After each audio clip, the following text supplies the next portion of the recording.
Ni Lucie, bonjour. Bonjour. Une passion, hein, la musique pour vous. Comment vous est venue cette passion Alors de la la musique? musique, c'est mes parents qui m'ont inscrit à un concours de chant quand j'avais tout juste 2 ans, donc j'étais vraiment un bébé. Et puis j'ai continué, et puis c'est devenu toute ma vie. C'est vraiment toute ma vie, c'est ma passion. Alors, depuis l'âge de 9 ans, vous parcourez les castings. Hein. C'est Expliquez-nous ça. un petit peu comment ça se passe. En fait, depuis l'âge de 8-9 ans, je me suis dit que je voulais vraiment faire de ma passion mon métier. Et puis j'ai commencé à chercher de nombreux castings, des scènes sur lesquelles j'aurais pu me produire. Et c'est vrai que pendant 5-6 ans environ, je testais énormément de castings et j'étais jamais prise. Jamais. Et puis je me suis dit, il faudrait quand même que j'y arrive. Et j'ai jamais lâché parce que c'est vraiment tout ce que j'aime. Puis un jour, j'ai appelé un chargé de casting. Je lui ai dit, est-ce que tu n'aurais pas un casting à me proposer? Et puis ils m'ont proposé celui des Kids. Et c'est de là que toute cette aventure est venue. Alors justement, l'expérience, que tirez-vous comme expérience avec les kids?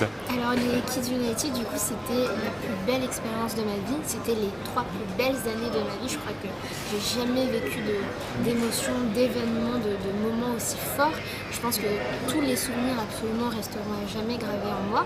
Et ça m'a appris énormément humainement. Déjà, on a fait des voyages avec l'UNICEF et humainement, on a énormément grandi. Et puis aussi artistiquement, j'ai évolué aussi sur scène. Avant, je ne bougeais pas, j'étais stressée. Aujourd'hui, je peux danser, je peux courir sur scène. Enfin, je suis épanouie sur scène. Et donc, je suis vraiment reconnaissante envers le projet. Ouais, et puis il reste des amitiés avec les ça. autres. Bah oui, en fait, c'est même pas une relation amicale qu'on a, c'est une relation vraiment fraternelle. On est des frères et sœurs, on se chamaille comme des frères, on s'aime comme des frères et sœurs. Enfin, ça fait 3 ans qu'on vit vraiment comme une famille. Alors vous allez vous produire ce soir, comment ça se passe, les préparatifs? Alors, on y pense depuis longtemps en fait avec Nemo, depuis le jour où on nous l'a annoncé en fait. Et on s'est beaucoup entraîné du coup pour chanter Stop the Rain, qui est notre nouveau single qu'on a écrit ensemble d'ailleurs. Et voilà, on a vraiment hâte parce que c'est un single qu'on porte vraiment dans notre cœur et on a envie de le faire écouter, de le partager à un maximum de personnes. Alors avez-vous des rituels avant de monter sur scène? Alors, en général, avant de monter sur scène, je m'échauffe la voix. Mais là, c'est cool parce que pendant le trajet Paris-Alençon, on a énormément chanté dans la voiture avec Nemo. Donc, je me suis échauffée déjà. Et puis là, on va attendre avec tous les artistes qui sont géniaux d'ailleurs. Donc, on va attendre.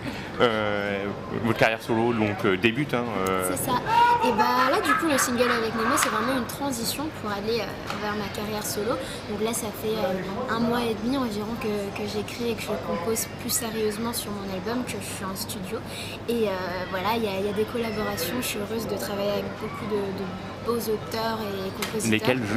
Lesquels auteurs? Bah là, c'est un petit peu des surprises, je vous avoue. C'est des surprises, mais je vais le dévoiler très prochainement parce que mon album va sortir courant 2018. J'ai vraiment hâte parce que j'ai jamais été aussi sincère de ma vie que sur cet album. Vous l'êtes, justement. Bah oui, sur cet album, je le serai vraiment parce que c'est vrai qu'avec les Kids, on faisait surtout des reprises et des reprises qu'on interprétait avec notre façon de voir les choses aussi.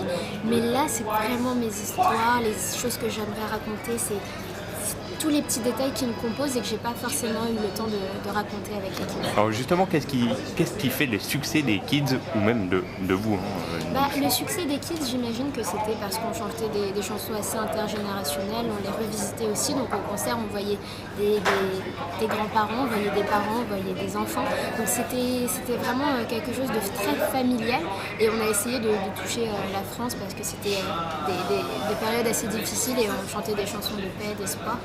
Et me concernant ensuite, mon album, c'est un album auquel je vais mettre énormément de cœur. C'est des chansons qui, je pense, peuvent vraiment toucher un petit peu tout le monde. J'ai essayé d'aborder des sujets plutôt quotidiens aussi et qu'on vit tous les jours. Ouais, justement, comment vous puisez vos idées pour écrire? En fait, je pense que là, l'aventure des Kids, ça m'a appris tellement de choses. J'ai vécu tellement de choses, j'ai dû faire aussi des sacrifices. En réalité, les gens ne s'en rendent peut-être pas compte, mais c'est vrai qu'on a moins de temps, par exemple, pour nos amis, pour notre famille. Parfois, on rate l'anniversaire de nos parents. C'est des petites choses, au final, des détails du quotidien qui sont assez, parfois, douloureux, au final. Et du coup, je pense que même de ce que j'ai vu avec les voyages, je pense que j'ai assez de choses à raconter et j'en ai raconté plein. Ni Lucie, merci beaucoup.